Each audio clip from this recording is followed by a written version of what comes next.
Всегда хватает времени. Вот как яблоку надо вызреть, да, там, сезон. Вот то же самое, вот ты написал музыку, должно быть время, когда она отложится. Потому что вот я обычно что-то пишу, откладываю, снова возвращаюсь, что-то переделываю, снова возвращаюсь. И вот это нужно делать до тех пор, пока ты не откроешь какой-то день, и ты поймешь, тут уже нечего переделывать, тут уже лучше быть не может. Понятное дело, что это процесс вообще бесконечный, нет предела совершенства, но в какой-то момент ты себе говоришь стоп, и ты понимаешь, что все уже, все. В принципе, какой-то уже рубеж есть, мы отпускаем.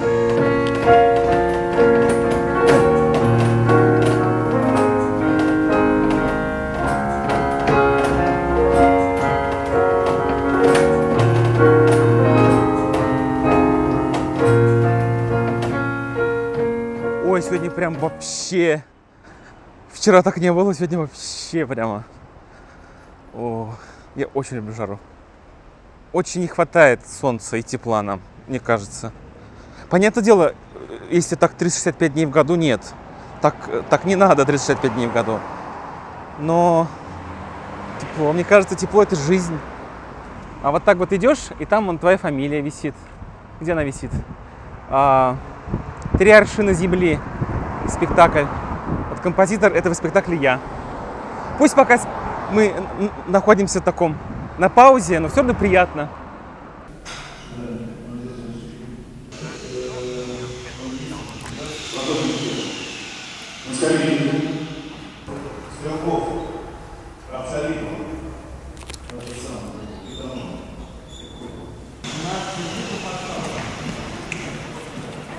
Лучше всегда пишется, ну, по крайней мере для меня, в межсезонье.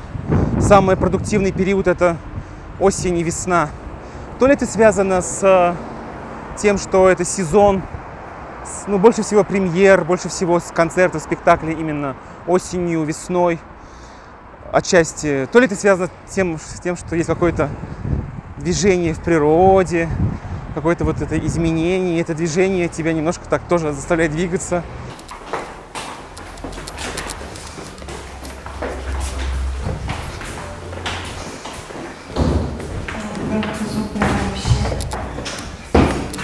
Привет. Во втором куплете вот этот кусок убираем, и вот этот переход красиво сделайте. Ладно? Ладно, все. Спасибо. Всего доброго, до свидания. Всего доброго, до свидания. Давай попробуем. Как-нибудь так вот.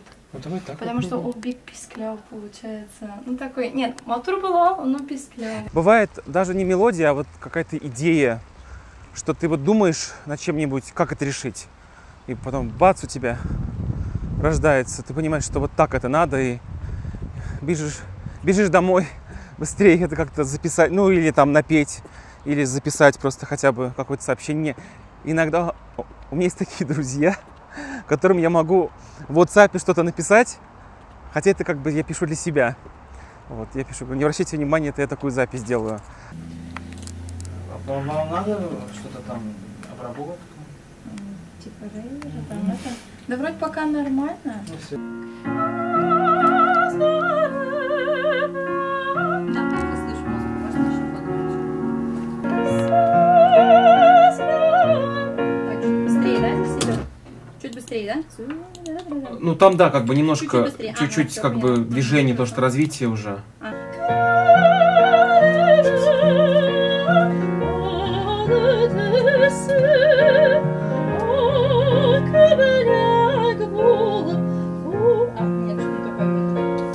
Я схожу к врачу, возвращаюсь домой. Хочу быть врачом.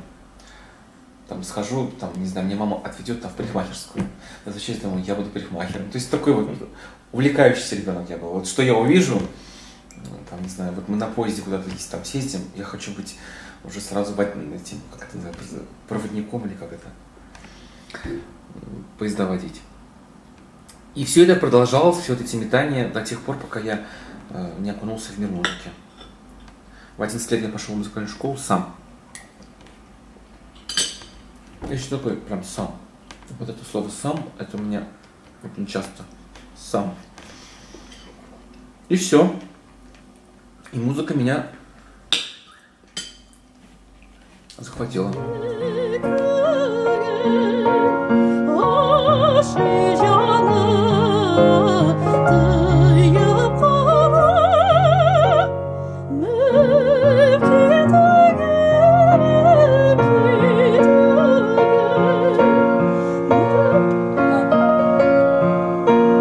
Здесь просто на А у нас, да, вокалист идет.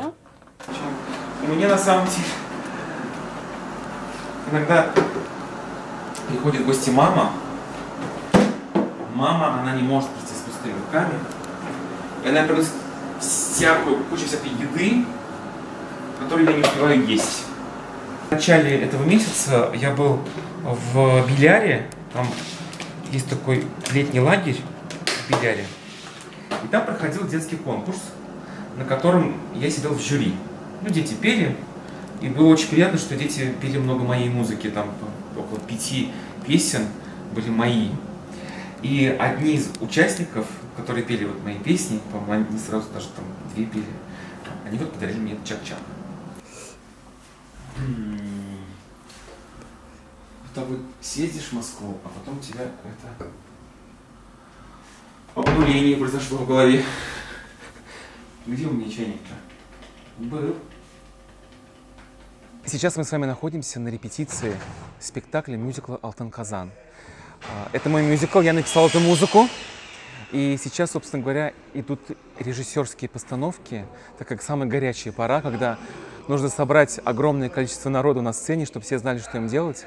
А сам мюзикл посвящен истории нашего города, посвящен, есть такая легенда о золотом котле, который кипит без огня. И эта легенда легла в основу вот этой истории, как возникновение нашего города Казани, потому что Казань, Казан – это котел. И, собственно говоря, вокруг вот этой всей истории построили большой мюзикл.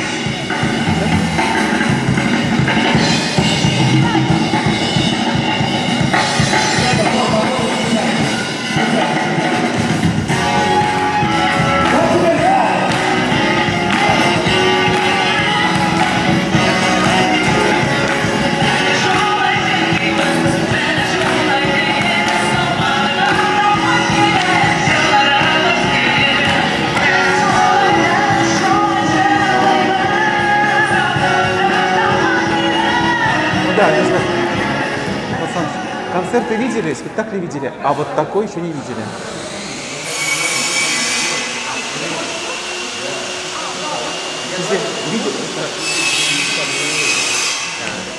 Вот ты был ребенком, а мог бы ли ты подумать, что ты будешь заниматься таким делом? Или будешь знаком с такими людьми интересными? Или что вот, я там, не знаю, я там иду на репетицию в театр. Я помню, наверное, когда мне было лет 15, ну, я уже занимался, ну, серьезно музыкой. Я даже представить не мог, что вот такие большие коллективы будут это все дело ставить и так далее. И все трудности, вся усталость, все нервы, они как-то уходят на второй план. Ты понимаешь, что вообще это все не зря, что как бы твоя мечта сбывается, что вообще мечты могут сбываться. Вот мы идем мимо оперного театра, в котором сейчас как раз идут репетиции. Вот это очень сильно вдохновляет. У тебя появляются силы делать что-то еще новое, потому что у тебя, ну, ты понимаешь, что это кому-то нужно. Это самый большой стимул для творчества. Понятное дело, что есть там и потребность зарабатывать, ты должен как-то жить, но деньги не, это ничто по сравнению с тем, какая есть эмоциональная отдача в нашей профессии. И на улице Лобачевского находится очень красивый особнячок, который, может быть, не все знают. Это Союз композиторов Республики Татарстан, членом которого я являюсь. И мы периодически там собираемся, проводим разные встречи, концерты, решаем творческие проблемы, ставим всякие задачи. Это очень красивое здание, Союз композиторов Татарстана. Это, скажем так, один из моих родных мест в Казани.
Моя работа конкретная начнется,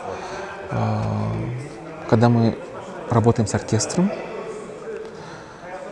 Там самая моя плотная работа, потому что я должен объяснить, что, собственно говоря, я написал, что я имел в виду оркестру, певцам, хору. Вот там как бы самая моя такая большая занятость. Здесь я наблюдаю больше. Тут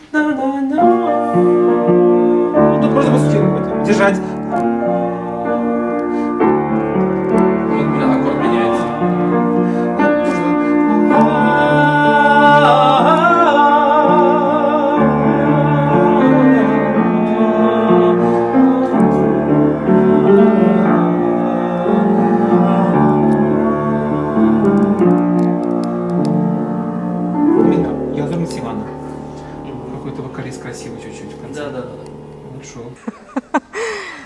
Жизнь меня связала с Эльмиром Низамовым с 2011 года. Повязала, я бы сказала, не связала, а повязала. Повязала конкретно, чему я безмерно рада. И сегодня мы находимся в оперном театре и репетируем мюзикл, который написал Эльмир. Моя роль Акселу – это девушка из довольно-таки обеспеченной семьи, но так скажем, в ее внутренних эмоциональных протестах она хочет быть независимой от каких-то финансовых свобод и от разных клише, поэтому она стремится к свободе. Девушка из высшего общества. Но, конечно же, ее сердце всегда хочет любви и свободы, чего и добивается благодаря всем обстоятельствам. Вот. Сюжет уж сразу мы раскрывать не будем. Все эти перипетии вы увидите уже, собственно говоря, в спектакле. Но музыка такая красивая. Очень. Ну нет, ну правда, я еще, главное, вчера мы репетируем, и я думаю, как бы на номерах просто не отключаться и просто хочется послушать музыку. А надо же быть в образе постоянно здесь и сейчас, а хочется послушать музыку. А когда будет живой оркестр? Это же вообще будет отвлекать нас всех. А я мурашками покрываюсь каждый раз. Буквально вчера я был, под вечер мы зашли с друзьями в кафе. Летняя такое, веранда. И официант, который нас обслуживал, в конце вечера говорит: вам все понравилось? Я говорю: да, спасибо вам большое, нам все очень понравилось. Он говорит: а вы же композитор, да? Я говорю: да, откуда вы знаете? А я, говорит, слушал вашу музыку, потому что хозяин заведения очень интересуется современной татарской культурой и знает меня.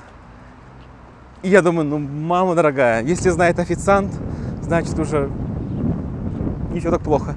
Не всё так плохо. Ну, даже не меня, а мою музыку. Вот. Так что какие-то вот такие вот мелкие приятности, они, конечно, делают день.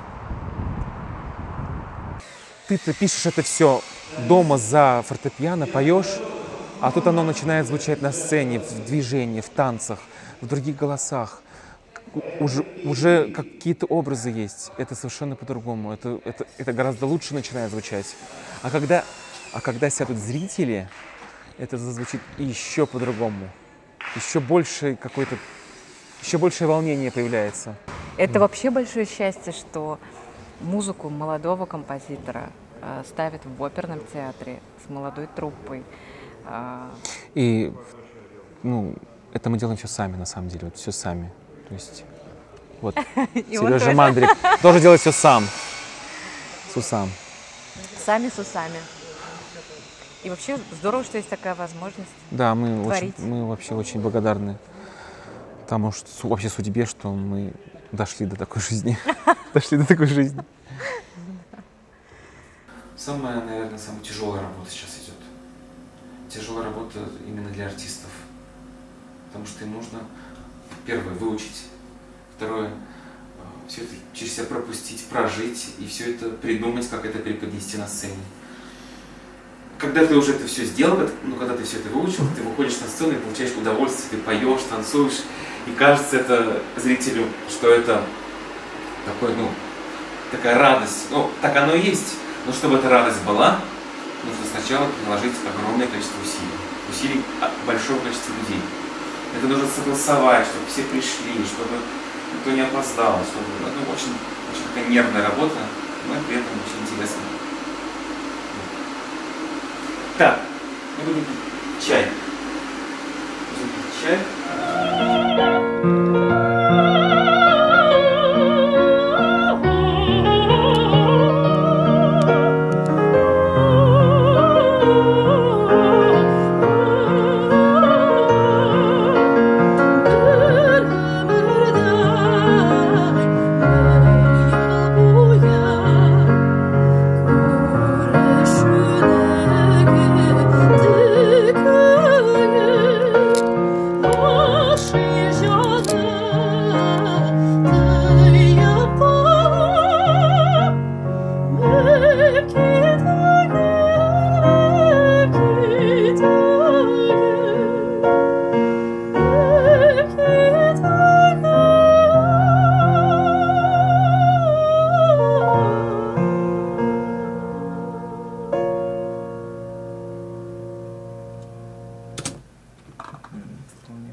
Вот такой кончик сейчас, самый конец. Как с кончиком сделать-то? Как сказать, опыт, конечно, в первую очередь опыт. Что отличает вообще любого профессионала от новичка? Это в любой профессии опыт. Если профессионал ставит себе задачу, он знает уже, как эту задачу выполнить быстрее.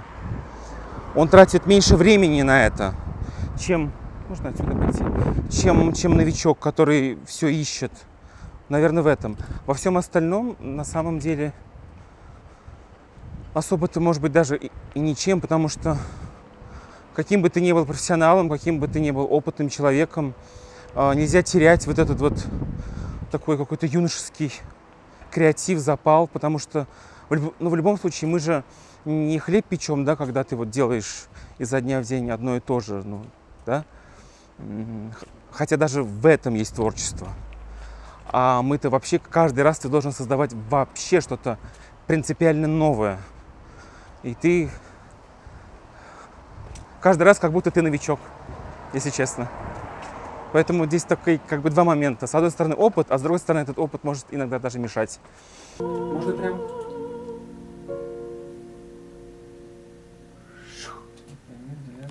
Напиши, да, Эльмир Диляра, вот так, наверное, будет понятно нам. Называется Зубаржат Жиры.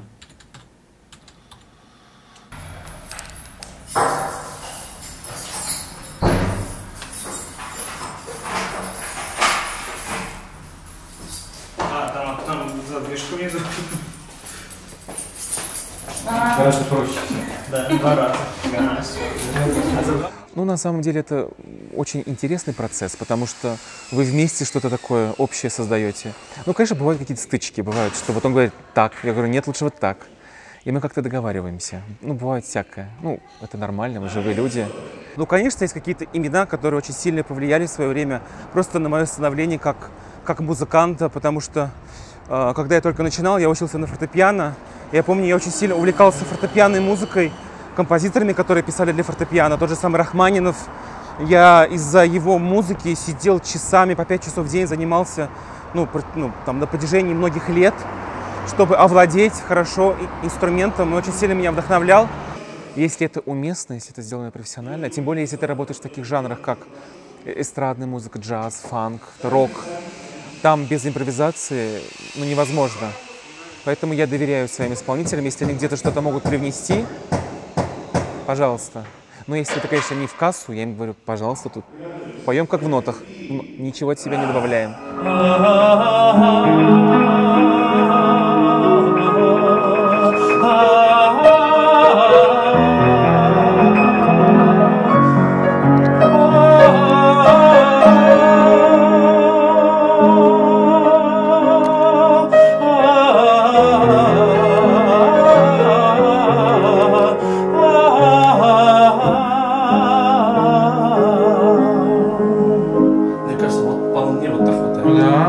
Это с одного угла на Мандакеле Вчитрига как раз. И потом уже Эльмира начинает.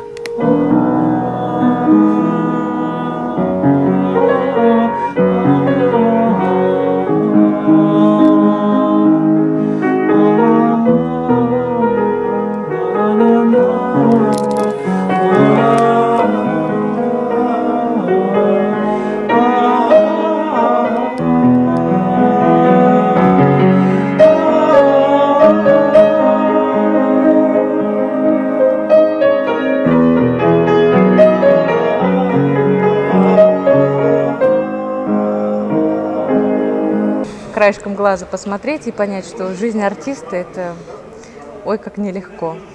И пока все были, так скажем, на карантине в пандемии, вот этот человек с утра до ночи писал музыку, и он точно не отдыхал. Потому что я ждал и знал, что когда это все закончится, Начнется. все это все запоют, затанцуют. Да. Хочу вот такую нотку напишу, они будут петь так. Хочу Мы вот такую все нотку пляшем напишу. под его музыку, вы понимаете? Они будут петь так. Хочу тут паузу, они все становятся. Такой, как это называется? Властелин. Властелин. Ну, конечно, это тоже так все выглядит так легко и просто. На самом деле это не так все просто. Но на самом деле просто.